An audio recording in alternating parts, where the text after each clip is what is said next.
नमस्कार, स्वागत है आप सभी का। डीडी न्यूज देख रहे हैं आप और आपके साथ मैं हूं शहला निगार। बुलेटिन की शुरुआत में सबसे पहले आइए नजर डालते हैं सुर्खियों पर। बॉर्डर पर बाज नहीं आ रहा पाकिस्तान। कुपवाड़ा, उरी और अखनूर क्षेत्रों में किया सीज फायर का उल्लंघन। भारतीय सेना दे रही है मुंहतोड़ जवाब।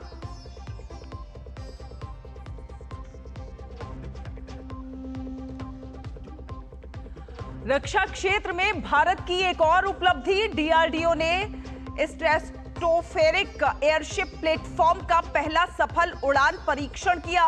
देश की खुफिया निगरानी और टोही क्षमताओं में होगा इजाफा।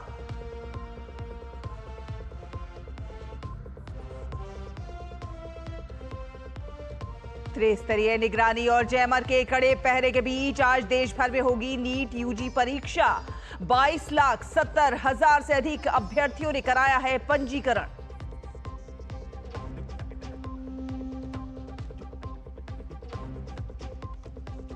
मुंबई में चल रहे वेव्स 2025 का आज होगा समापन। कई सत्रों में पैनल चर्चाओं का होगा आयोजन।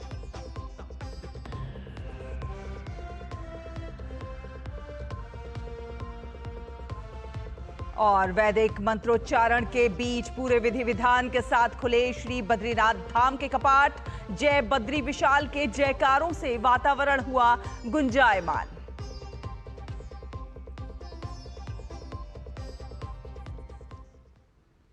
तो आपको बता दें कि अपनी नापाक हरकतों से लगातार बाज नहीं आ रहा है पाकिस्तान। लगातार ही सीज फायर का उल्लंघन कर रहा है।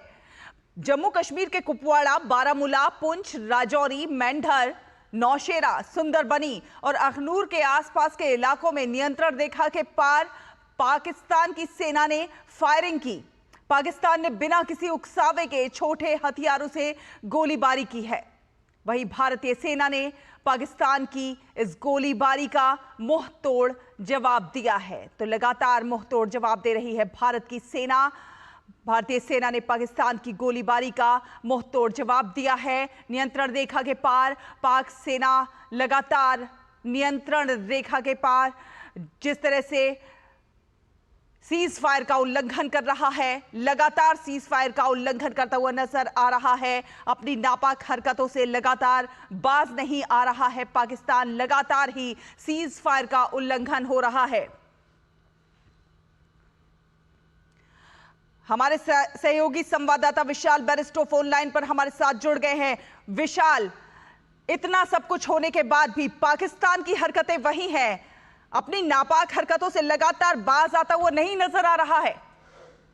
शैला, बिल्कुल ठीक कहा आपने। और मैं आपको ये बता दूं कि ये वक्त होता है हर साल जब पाकिस्तान इस तरह की हरकतें करता है, क्योंकि ये जो गर्मियों का वक्त होता है, ऐसे में पाकिस्तान जो है अपने यहाँ से टेररिस्ट को, आतंकवादियों को इन्फिल्ट्रेट कराने की पूरी कोशिश करता है। और लगातार 10 दिन तक ये हरकतें जारी है। जबकि पिछले मंगलवार को जो डायरेक्टरेट इंटेलिजेंस, जो मिलिट्री इंटेलिजेंस थे, वहाँ उन्होंने भी इस बात को उठाया था पाकिस्तान के अधिकारियों के साथ।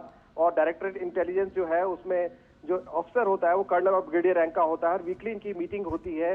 बावजूद इसके पाकिस्तान अपनी हरकतों पर जारी है।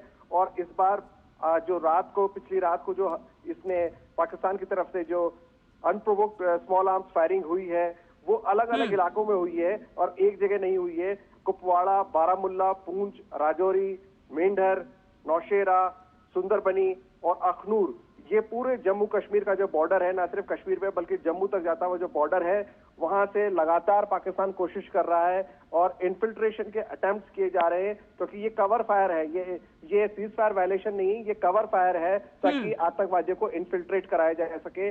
और इसकी वजह से जो इंडिया और पाकिस्तान के बीच में जो सीज फायर एग्रीमेंट हुआ था 2013 में, अब वो खतरे में पड़ गया है। शैला, बिल्कुल। और जो पाकिस्तान का अमानवीय चेहरा है, देखिए वो पूरी दुनिया ने देखा है इस दौरान। जिस तरह से ना केवल वो भारत के साथ अमानवीय अपना चेहरा दिखाता रहा है, बार बार आतंकवाद को बढ़ावा देता रहा है, बल्कि वो अपने देश के लोगों के साथ ही कितना अमानवीय और बर्बर हो सकता है, ये भी इस दौरान देखने को मिला है। जी बिल्कुल, आपने देखा कि किस तरह से कोल्ड ब्लड में पॉइंट ब्लैंक रेंज से उन्होंने शूट किया है और बाद में बड़ी बेशर्मी के साथ क्लेम भी किया। जो लश्कर ए तैयबा का ऑफशूट है टीआरएफ, ये उस लश्कर ए तैयबा के ही लोग हैं जिसको बैन कर दिया गया है इंटरनेशनल इंटरनेशनली, और भारत के अंदर लगातार इसकी हरकतें इसलिए जारी है क्योंकि पाकिस्तान की इकोनॉमी पहले से कमजोर हो चुकी है, पाकिस्तान की सरकार कमजोर है, और जब भी ऐसा होता है वहां पर फौज हावी हो जाती है, और फौज का मतलब होता है आईएसआई, जिसके इशारे पर ये तमाम हरकतें होती है। शैला, हमने देखा कल किस तरह से भारत ने पूरी तरह से किसी भी तरह के द्विपक्षीय व्यापार पर पाबंदी लगा दी है, या तक कि कोई भी डाक पाकिस्तान से यहाँ नहीं आ सकती। बिल्कुल विशाल, इसे किसी ना किसी तरह से पाकिस्तान की बौखलाहट ही कहेंगे। जिस तरह का एक्शन में अब भारत नजर आ रहा है, जिस तरह से तमाम बैठकों का दौर जारी है, उसे देखकर कहीं ना कहीं घबराया हुआ है पाकिस्तान और इस तरह की हरकतें करके माइंड को जो है डाइल्यूट करने की कोशिश कर रहा है। बिल्कुल, ना सिर्फ अटेंशन डाइवर्ट करने की कोशिश कर रहा है, बल्कि अंतर्राष्ट्रीय स्तर पर भी वो ये बताने की कोशिश कर रहा है कि ये इंडिया की प्रॉब्लम है और हमारा इसमें कोई हाथ नहीं है। लेकिन जिस तरह से अमेरिका और पश्चिमी देश भारत के साथ मजबूती से खड़े हैं और उन्होंने सपोर्ट किया है कि आतंकवाद के खिलाफ हम भारत का साथ देंगे और भारत के साथ है, अब पूरी दुनिया को पता चल रहा है कि जब भारत बार बार कहता था कि भारत स्टेट स्पॉन्सर्ड टेररिज्म का शिकार है, जो पाकिस्तान उसका एपिसेंटर है, अब पूरी दुनिया ने उसको मान लिया है। और अब ये बात पाकिस्तान किसी भी तरह से छिपा नहीं सकता। लेकिन मजबूरी पाकिस्तान की ये है कि पाकिस्तान के पास एक कमजोर सरकार है और हमेशा से कमजोर सरकारें रही हैं, क्योंकि डेमोक्रेटिक सेटअप भारत दुनिया का मदर ऑफ डेमोक्रेसी माना जाता है, कहा जाता है, लेकिन पाकिस्तान के अंदर कभी भी मजबूत सरकार नहीं रही। इसलिए जब पाकिस्तान के विदेश मंत्री एक फॉरेन मीडिया के इंटरव्यू में कहते हैं कि हाँ, हमने पिछले 30 सालों से अमेरिका और पश्चिमी देशों के कहने पर हमने आतंकवाद को पनाह दी है, तो उनका चेहरा अपने आप ही बेनकाब हो जाता है। लेकिन अफसोस की बात यह है विशाल कि पाकिस्तान इस चीज को क्यों नहीं समझ पा रहा कि भारत के साथ जो मोस्ट फेवर्ड नेशन के तौर पर रहने से उसको फायदा हो सकता है, आतंकवाद करके या फिर यहां से तनाव बढ़ा के उसे कभी नहीं हो सकता है। जिस तरह से अब ट्रेड बंद हो रहा है, तमाम चीजें बंद हो रही है, सबसे ज्यादा नुकसान जो देखने को मिलेगा कहीं ना कहीं पाकिस्तान को, वहां की आवाम को भुगतने को मिलेगा। शैला, जब हम आवाम की बात करते हैं, पाकिस्तान की सरकार की बात करते हैं, तो देखिए जाओ, पाकिस्तान की जो फौज है, पाकिस्तान की जो आर्मी है, उसको ना पाकिस्तान के आवाम से मतलब है, ना पाकिस्तान के सरकार से मतलब है। और जब वहां पर एक वीक गवर्नमेंट है तो उनके हाथ में कुछ भी कंट्रोल नहीं है। ये सारी चीजें जो हो रही है, ये आईएसआई के इशारे पर हो रही है। आईएसआई ट्रेन करता है, आईएसआई ही टेरर कैंप चलाता है, एलओसी के साथ साथ टेरर कैंप्स पाकिस्तान बनाता है। और अलग अलग ऑर्गेनाइजेशन जैसे कि लश्कर तैयबा, जैश ए मोहम्मद, अब टीआरएफ, ये अलग ऑफशूट है लश्कर तैयबा का। तो पाकिस्तान की सरकार जो है वो कठपुतली सरकार है, और पाकिस्तान में जब से पाकिस्तान बना है हमेशा से वहां की फौज हावी रही है। और पाकिस्तान के साथ जो हमारी जंगें हुई हैं, चाहे वो 48 की हो, चाहे 65 की हो, 71 की हो, कारगिल हो, सियाचिन हो, ये सब पाकिस्तान की फौज के इशारे पे होता है। आपको याद होगा किस तरह से जनरल मुशर्रफ यहाँ पर आए थे आगरा समिट के अंदर, और पीछे से प्राइम मिनिस्टर को पता नहीं था नवाज शरीफ को, और कारगिल हो गया। तो ये सब चीजें इसलिए होती है ताकि पाकिस्तान की जो सरकारें हैं वो इस बात को अब दुनिया के सामने मान ले कि उन्होंने अपनी फौज के सामने हमेशा से घुटने टेके हुए हैं और वो बेबस है अपनी फौज के सामने, और आईएसआई इन तमाम हरकतों का जिम्मेदार है। तो भारत जब ये कहता है कि पाकिस्तान जिम्मेदार है, तो भारत का इशारा सीधे सीधे पाकिस्तान की आर्मी और पाकिस्तान की आईएसआई पे होता है। इसलिए जरूरी है कि वहां पर एक मजबूत सरकार हो, मजबूत डेमोक्रेटिक सेटअप हो, क्योंकि जब तक कि वहां पर डेमोक्रेसी नहीं होगी तब तक इस तरह की हरकतें पाकिस्तान जारी रखेगा। और बिल्कुल, और जिस तरह से देखिए भारत एक्शन के मोड में नजर आ रहा है, तमाम यूट्यूब चैनलों पर जो पाकिस्तान के जो वहां से बरगलाने वाले एजेंडा चलाते थे उनको बैन कर दिया गया है भारत ने। तो वहीं ट्रेड पर भी जो है रोक लगा दी गई है, तमाम सारे और भी एक्शन होने जा रही हैं। तो इस तरह से देखा जाए तो पाकिस्तान को कितना बड़ा लॉस होने जा रहा है और किस तरह से पाकिस्तान अब घबराया हुआ है। देखिए, ये पाकिस्तान की जब हम बात करते हैं तो ट्रेड लॉस उनको हो रहा है। भारत ने पूरी तरह से मोस्ट फेवर्ड नेशन का जो उनका स्टेटस है वो पहले से विड्रॉ कर रखा था। भारत और पाकिस्तान के बीच जो ट्रेड होता था वो पहले ही बहुत मिनिमल लेवल पर जा चुका था, 0.06%, जो कि भारत का पूरा ट्रेड होता है, पूरा ट्रेड है भारत का, उसका 0.06% पाकिस्तान के साथ था। अब वो भी बिल्कुल जीरो हो गया है। हमने उनके मर्चेंट शिप्स भी, उस पर भी रोक लगा दी है। एयर स्पेस हमने पहले ही बंद कर रखी है, हालांकि इसकी शुरुआत पाकिस्तान ने की थी। अब पाकिस्तान की तरफ से पोस्टल सर्विस पर भी पाबंदी लगा दी गई है। तो पाकिस्तान से हमारे रिश्ते पूरी तरह से अब बिल्कुल नीचे स्तर पर जा चुके हैं, निचले स्तर पर जा चुके हैं। हमने अपने डिप्लोमेट्स को विड्रॉ किया है, पाकिस्तान के जो नेशनल्स हैं उनको हमने निकाल दिया और बड़ी बेशर्मी से पाकिस्तान ने उनको अपने यहाँ एक्सेप्ट करने तक से मना कर दिया। तो पाकिस्तान जो है वो वहाँ की जो सरकार है वो कठपुतली है फौज के हाथों में, और इसलिए जब आसिम मुनीर ये कहते हैं कि ये इंडिया की प्रॉब्लम है तो ये बात साफ होती कि पाकिस्तान की सरकार की जगह पाकिस्तान की फौज का जनरल बोल रहा है। चलिए विशाल, बहुत बहुत धन्यवाद ये तमाम जानकारी हमारे दर्शकों से साझा करने के लिए। तो अपने दर्शकों को बता दें कि अपनी नापाक हरकतों से लगातार बाज नहीं आ रहा है पाकिस्तान, लगातार सीज फायर का उल्लंघन कर रहा है। कई दिन हो गए लगातार सीज फायर का उल्लंघन हो रहा है और बिना किसी उकसावे के ये सीज फायर का उल्लंघन लगातार हो रहा है। फिलहाल एक छोटा सा ब्रेक के उस पार खबरों का सफर जारी रहेगा। आप देखते रहिए DD न्यूज।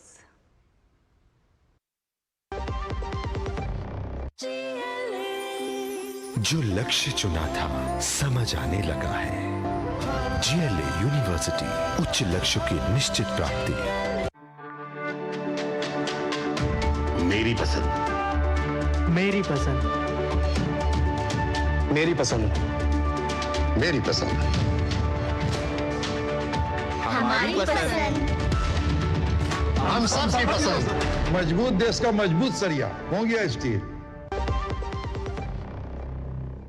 ब्रेक के बाद स्वागत है, आप देख रहे हैं DD न्यूज। आपको बता दें कि विदेश मंत्री डॉक्टर एस जयशंकर ने अपने समकक्ष रूस के विदेश मंत्री सर्गेई लावरोव के साथ फोन पर बातचीत की है। दोनों नेताओं ने जम्मू कश्मीर के पहलगाम में हुए आतंकी हमले पर चर्चा की। एस जयशंकर ने सोशल मीडिया X पर बताया कि कल रूस के विदेश मंत्री सर्गेई लावरोव के साथ पहलगाम आतंकवादी हमले पर चर्चा की। हमले के दोषियों, मददगारों और योजनाकारों को न्याय के कटघरे में लाए जाने पर बात हुई। साथ साथ उन्होंने ये भी बताया कि बातचीत के दौरान दोनों देशों के बीच द्विपक्षीय सहयोग को लेकर भी विस्तार से परामर्श हुआ। तो पहलगाम आतंकी हमले के विरोध में जर्मनी के म्यूनिख में प्रवासी भारतीयों ने शांतिपूर्ण विरोध प्रदर्शन किया। ये मार्च LMU के गेशवेस्टर शोल प्लात्स से शुरू हुआ और म्यूनिख फ्रीहाइट में समाप्त हुआ। प्रदर्शन में जर्मन सांसद डॉक्टर हांस थीस और म्यूनिख सिटी काउंसलर डेलिजा बालेडेमाज ने भाग लिया। इस विरोध प्रदर्शन में करीब 700 प्रदर्शनकारी शामिल हुए।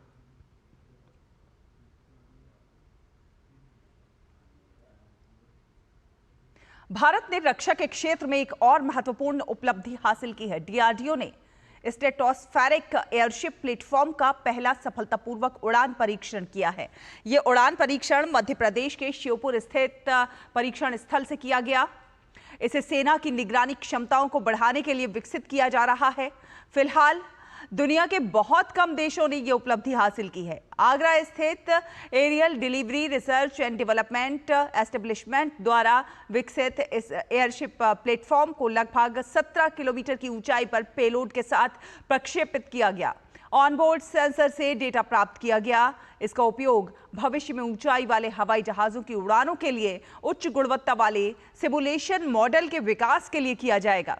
रक्षा मंत्री राजनाथ सिंह ने पहले सफल उड़ान परीक्षण के लिए DRDO को बधाई दी। उन्होंने कहा कि यह प्रणाली भारत की अवलोकन, खुफिया निगरानी और टोही क्षमताओं में इजाफा करेगी, जिससे भारत दुनिया के उन देशों में से एक बन जाएगा जिनके पास ऐसी स्वदेशी क्षमताएं हैं। और आपको बता दें कि देश भर के मेडिकल कॉलेजों के अंडर ग्रेजुएट कोर्सेज में दाखिले के लिए आज नीट UG परीक्षा 2025 का आयोजन होगा। परीक्षा का आयोजन नेशनल टेस्टिंग एजेंसी यानी कि NTA कर रहा है। इस बार परीक्षा के लिए 22,70,000 से अधिक अभ्यर्थियों ने पंजीकरण कराया है।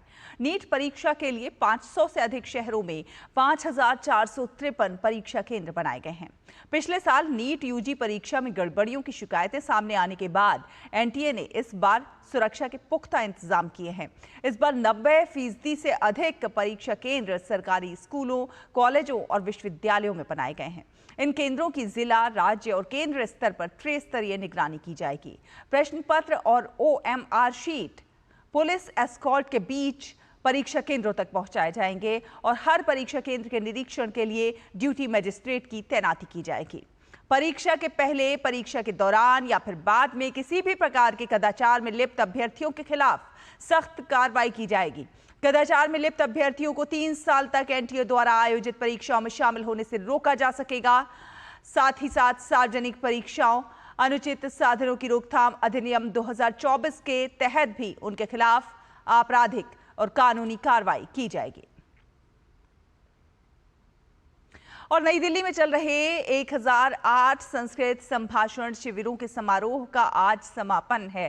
केंद्रीय गृह एवं सहकारिता मंत्री अमित शाह समापन समारोह को संबोधित करेंगे। संस्कृत भाषा के प्रचार प्रसार एवं सामान्य जीवन में उसकी सहजता को बढ़ावा देने के लिए संस्कृत संभाषण शिविर का आयोजन किया जा रहा है।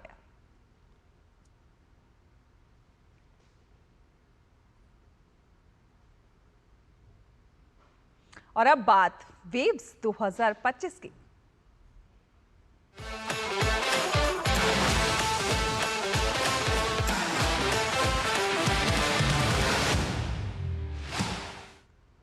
मुंबई में चल रहे विश्व ऑडियो विजुअल एवं मनोरंजन शिखर सम्मेलन यानी कि वेव्स का आज समापन होगा। जियो वर्ल्ड कन्वेंशन सेंटर में आयोजित वेव्स में कई सत्रों, पैनल चर्चाओं का आयोजन किया गया। 1 मई से शुरू हुए इस शिखर सम्मेलन में देश और दुनिया की दिग्गज हस्तियां शामिल हुईं। मनोरंजन जगत के कई चर्चित चेहरे भी इस समिट का हिस्सा बने। 60 से अधिक देशों के प्रतिनिधिमंडल ने इसमें भाग लिया। वेव्स के माध्यम से भारत के मीडिया और मनोरंजन उद्योग को नई ऊंचाइयां मिली। साथ ही साथ भारत की रचनात्मक और सांस्कृतिक क्षमताओं को वैश्विक मंच पर प्रस्तुत करना, तकनीकी नवाचार को प्रोत्साहित करना और मीडिया एवं मनोरंजन उद्योग में भारत को एक वैश्विक शक्ति के रूप में स्थापित करने पर फोकस किया गया। वेव्स के माध्यम से भारतीय और वैश्विक हितधारकों के बीच ज्ञान का आदान प्रदान, संवाद और सहयोग को भी बढ़ावा मिला। शिखर सम्मेलन में आज वीएफएक्स फिल्मों से संबंधित मास्टर क्लास होगी। साथ ही साथ changing dynamics of AVGC XR sector in AI era विषय पर एआई एरा विषय पर भी चर्चा की जाएगी। इसके अलावा digital sculpting and film making using mobile camera पर वर्कशॉप का आयोजन होगा।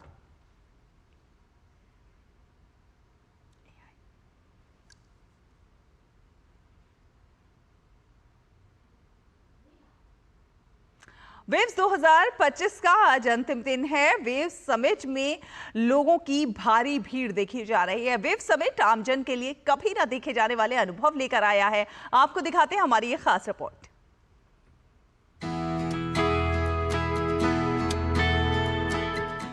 यहाँ की ऊर्जा गजब की है, ये दुनिया अलग है। ये है वेव्स समिट 2025, जहाँ एक के बाद एक अनुभव दर्शकों को देखने को मिल रहे हैं। विभिन्न राज्यों के पवेलियन, गेमिंग एरिनास, इमर्सिव जोन, छात्र इनोवेटर्स, कंटेंट क्रिएटर्स, आम जन बड़ी संख्या में वेव समिट में पहुंच रहे हैं। यादों को समेटे नई तकनीक के साथ ताल मिलाता प्रसार भारती पवेलियन भी बड़ी संख्या में सितारों और दर्शकों के आकर्षण का केंद्र बना हुआ है। छत्रपति संभाजी नगर में हम कुछ इनोवेटिव आइडियाज लेके काम कर रहे हैं म्यूजियम्स का, तो उस हिसाब से ये पवेलियन जो है हमने अभी जो देखा है तो वो हमको बहुत यूजफुल होगा। वहाँ पे वो जो आप देख रहे हो ना, वहाँ पे मैंने अपना नाम लिखा एंड इट कन्वर्टेड, मतलब उन्होंने मेरा नाम कन्वर्ट किया ब्राह्मी स्क्रिप्चर में। बहुत अच्छा लगा मैंने। और ये पवेलियन सेंटर वाकई बहुत ही अद्भुत है, बहुत ही अच्छा। ये हमने कई मीडिया हाउसेस देखे हैं, टेलीविजन इंडस्ट्री देखी, फिल्म इंडस्ट्री देखी, और जियो कन्वेंशन सेंटर में जो वेव्स का ये आयोजन किया ऑडियो विजुअल एंटरटेनमेंट समिट, ये अपने आप में अनोखा है। मोदी जी ने जो भी इनिशिएटिव ये लिया है बहुत अच्छा लग रहा है यहाँ पर आकर के, और बहुत आगे और ऐसे भी होता रहे, वेव्स हमारे यहाँ ही होता रहे तो ही बहुत अच्छा मतलब है। वेव मंच है सपनों को साकार करने का, युवाओं को नए अवसर देने का। यहाँ की चकाचौंध दर्शकों की आंखों में साफ नजर आ रही है। मैंने काफी स्टॉल घूमे, Meta, Netflix, YouTube, even Prasar Bharati का भी स्टॉल बहुत बढ़िया है, और इससे बहुत अवेयरनेस यूथ में आ गई है, including I am a senior citizen, so I have tried all the AI based apps. तो मुझे बहुत अच्छा लगा, और मैं बहुत बहुत धन्यवाद करना चाहता हूँ गवर्नमेंट को कि ऐसे स्टॉल, ऐसे जो एग्जीबिशन साल में 2 बार एटलीस्ट होना चाहिए। बहुत अच्छा लगा यहाँ पर आया, तो ये देखा कि नए नए टेक्नोलॉजीज आए हैं हमको सीखने के लिए एंड हमको मार्केट में एंटर करने का मौका मिलेगा, तो ये एक्सपीरियंस काफ़ी अच्छा लगा। मैंने YouTube का स्टॉल देखा, नेटफ्लिक्स का स्टॉल देखा, Amazon का स्टॉल देखा और अभी हम लोग प्रसार भारती पे खड़े ही है, तो बढ़िया, हाँ मुझे काफ़ी अच्छा लगा। इंटरैक्टिव सेशन, इमर्सिव एक्सपीरियंस दर्शकों को एक अलग ही दुनिया में ले जा रहे हैं। वेव समिट का ये आयोजन कई मायनों में ऐतिहासिक साबित हो रहा है। अवसरों के, संभावनाओं के नए द्वार खोल रहा है, लोगों को फिर सपने देखने के लिए मजबूर कर रहा है। जया सिन्हा के साथ तापस भट्टाचार्य की रिपोर्ट, टीडी न्यूज।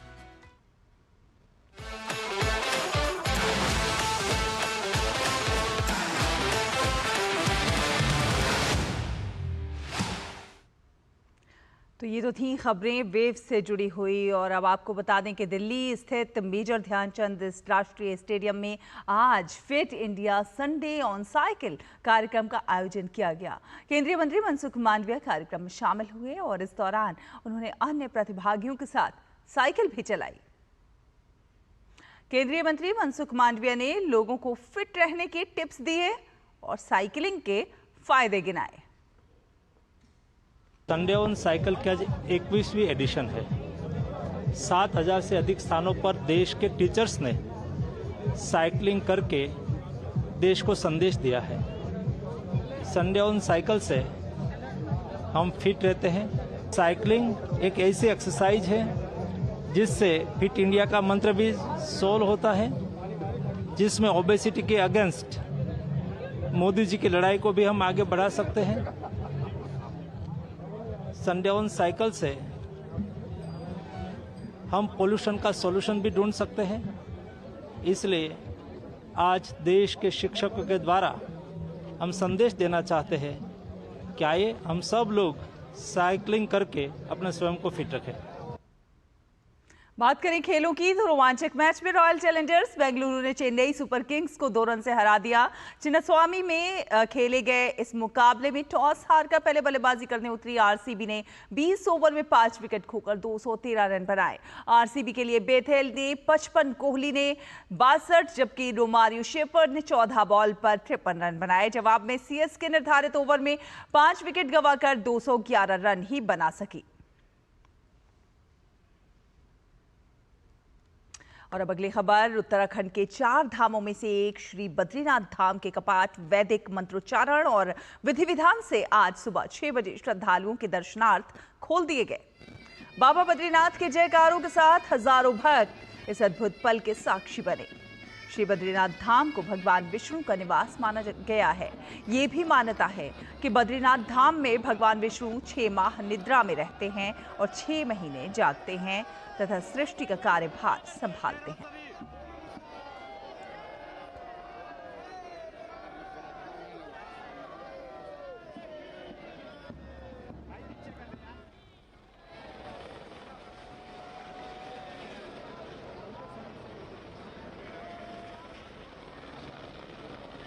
कपाट खुलने के साथ ही श्री बद्रीनाथ धाम पर हेलीकॉप्टर से पुष्प वर्षा की गई।